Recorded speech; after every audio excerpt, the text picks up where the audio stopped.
So hi friends, welcome to ఇంటి వంట. ఇవాల్టి రెసిపీ వచ్చేసి కోకోనట్తో ఒక మంచి స్వీట్ రెసిపీ అనేది మీకు చూపించబోతున్నాను. చాలా సింపుల్గా చేసుకోవచ్చండి. ఏదైనా స్పెషల్ ఒకేషన్ అప్పుడు కానివ్వండి, లేకపోతే ఎప్పుడైనా మీకు స్వీట్ తినాలి అనిపించినప్పుడు ఈ విధంగా సింపుల్గా కోకోనట్తో ఈ విధంగా చేసేసుకోండి.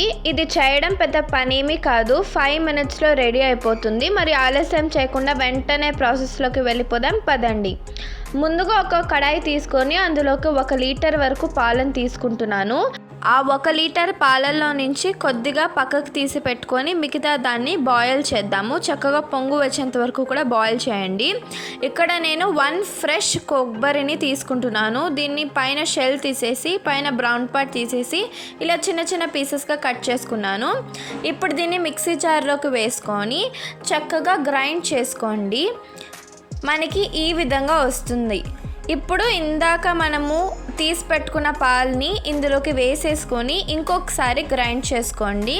కన్సిస్టెన్సీ అనేది ఈ విధంగా ఉండాలి. ఇది పర్ఫెక్ట్ కన్సిస్టెన్సీ అన్నమాట.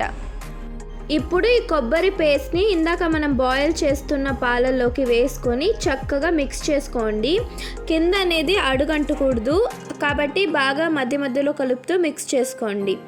కన్సిస్టెన్సీ అనేది ఈ విధంగా ఉంటుంది. ఇప్పుడు ఇక్కడ నేను ఫ్రెష్ మలై తీసుకుంటున్నానండి. ఇప్పుడు ఈ ఫ్రెష్ మలైని ఆ పాలలోకి వేసేసుకోండి. వేసుకున్న తర్వాత దీన్ని కూడా బాగా మిక్స్ చేసుకోండి.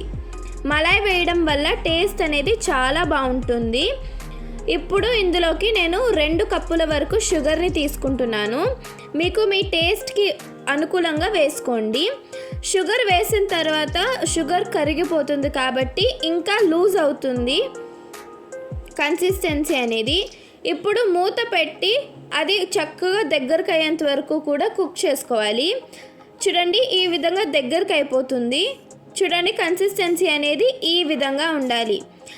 ఇప్పుడు మనం ఒక ప్లేట్ తీసుకొని అందులోకి బటర్ పేపర్ పెట్టుకొని అందులోకి గీ అప్లై చేసుకోవాలి.